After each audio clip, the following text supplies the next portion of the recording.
Have you ever wondered what really happens in the exact moment when life slips away? Not in theory, not in a philosophy book, but in the raw, breathless instant when your heart stops beating. Most of us avoid this question our entire lives. We bury it under careers, under family obligations, under endless distractions. Yet no matter how fast we run, death walks patiently behind us, waiting. And then there are those rare people who have already crossed the threshold, who died and came back. They bring with them stories so strange, so luminous, that they unsettle both scientists and spiritual seekers alike.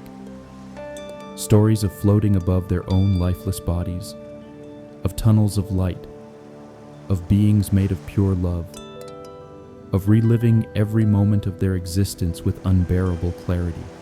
Tens of thousands of these reports exist today. And here's the unsettling part. They're not random. Across cultures, religions, and centuries, people describe the same patterns. So here is my invitation. Stay with me until the end of this video, because once you've heard what near-death experiencers describe, once you've walked through the tunnel of their words, you may never look at life or death in the same way again.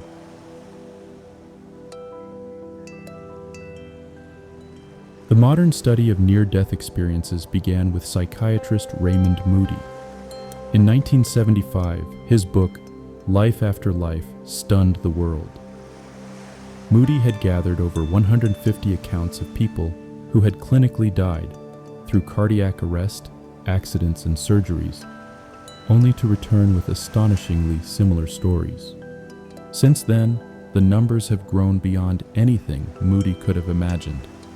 The Near-Death Experience Research Foundation alone has documented tens of thousands of cases from around the globe. Every culture, every religion, every age group, from a farmer in rural India to a corporate executive in New York. The skeptic might shrug and say, "So what? People hallucinate." But that answer collapses under the weight of the data. When experiences are this consistent, across continents and centuries, something deeper is at play. And here's where it gets intriguing. Many NDEs occur under conditions where the brain should not be able to produce coherent experiences at all. No heartbeat, no measurable brain activity, no oxygen flow. Yet people return with vivid, structured memories. So we are left with a question that refuses to be ignored.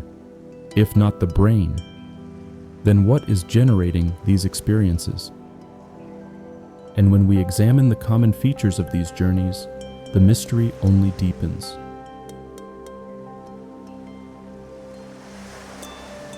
Across thousands of testimonies, a pattern emerges like an ancient map. People describe leaving their body, often watching doctors and nurses working frantically over their motionless form.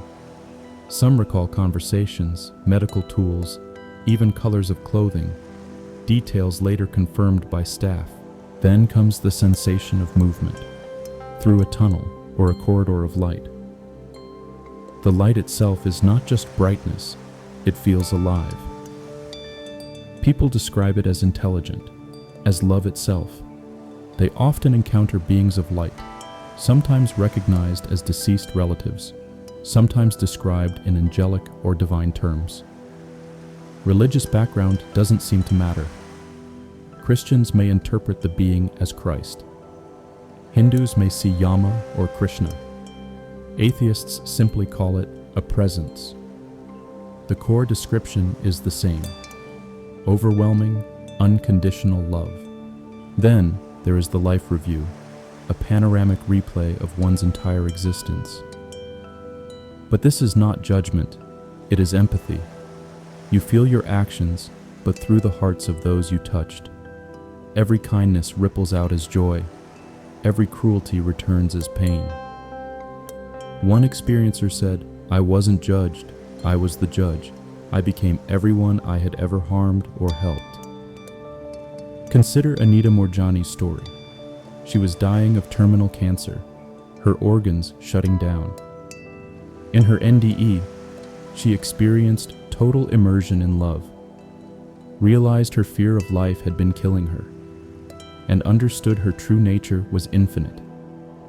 When she returned, her tumors shrank with unexplainable speed. Within weeks, she was cancer-free. Doctors were stunned. Is this coincidence? Or does consciousness itself hold powers our science has not yet mapped?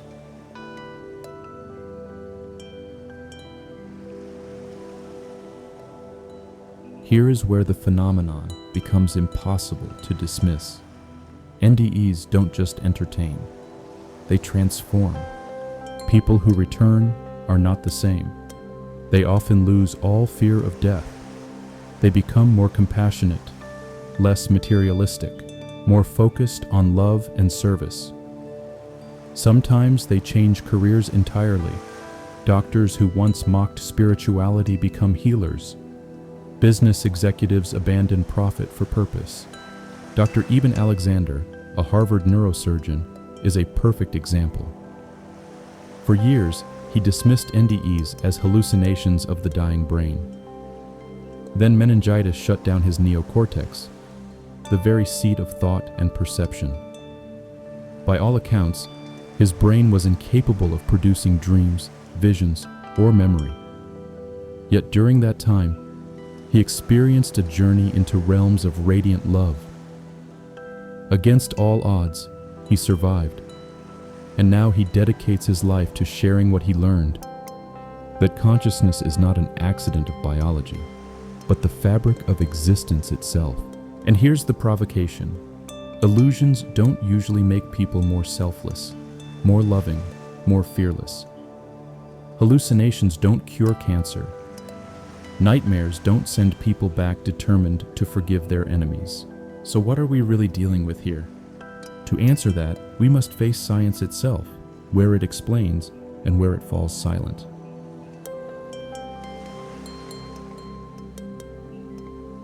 Science, of course, has offered explanations. Lack of oxygen to the brain, surges of neurochemicals like DMT, the brain's last desperate fireworks before shutting down. But there are cracks in this theory. Many NDEs occur in moments where brain activity is absent, flatline EEGs. Patients recall details from operating rooms while under anesthesia, with no pulse and no measurable neural function. Cardiologist Dr. Pim van Lommel published research in The Lancet showing that nearly 20% of cardiac arrest survivors reported NDEs, even when unconscious and clinically dead. His conclusion? The brain may not produce consciousness at all. Instead, it may receive it, like a radio receiver picks up signals. When the receiver breaks, the signal remains. This idea is revolutionary, that we are not brains generating consciousness, but consciousness wearing brains as temporary instruments. And if that is true, then death is not an end. It is a return. Which leads us to something astonishing, echoes of NDEs across the world's oldest spiritual traditions.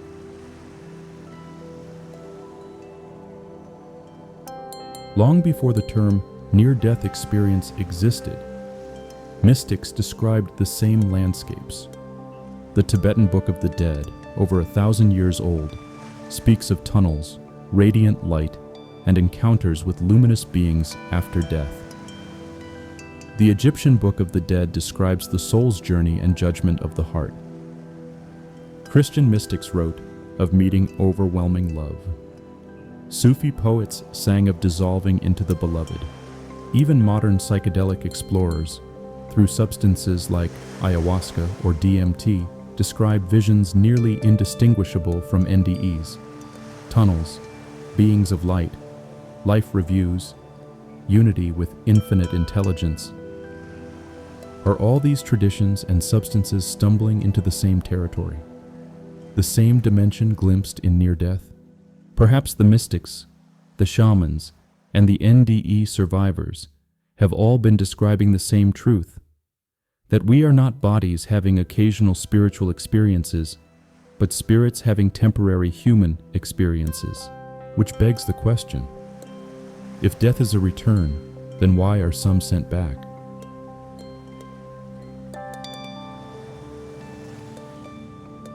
Over and over, experiencers report hearing the same words. It is not your time. You still have work to do. Some are given a choice: stay in the bliss of the light or return to finish their mission. Most choose to remain, yet almost all are told, you must go back. Why? The message is consistent. Life on earth is not random. It is a classroom. We come here to learn, to love, to grow. Suffering isn't punishment, it's curriculum. This flips the meaning of hardship. Suddenly, challenges are not cosmic mistakes, but opportunities for the soul to mature. Think about your own life. The betrayals, the losses, the heartbreaks. What if these were not accidents, but chapters in a soul's education? NDEs whisper that we are here on purpose, and when our lesson is complete, we return home. But there are cases so striking, so verifiable, that even hardened skeptics are left silent.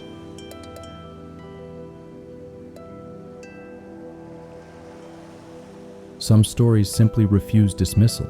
A young boy nearly drowns. When revived, he describes meeting a little girl who tells him she is his sister.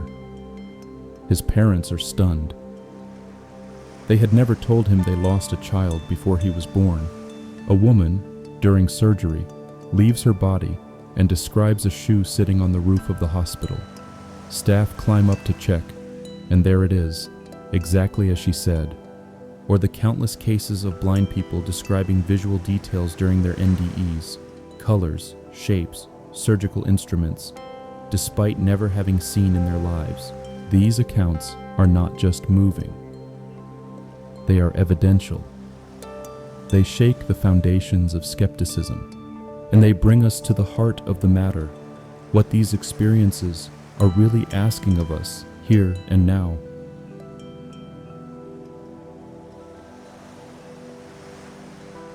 At the center of the near-death experience lies a mirror. The life review isn't about judgment from above. It is self-realization. You feel the ripple of every word, every action, through the hearts of others. For some, it is blissful. For others, almost unbearable. So let me ask you directly. If your life ended tonight, and every action was replayed through the eyes of those you touched, would it be light or heavy? Would you be proud of the love you gave, or haunted by the times you withheld it? This is the paradox of NDEs. They are not about death. They are about life. They challenge us to live differently now, before the final breath.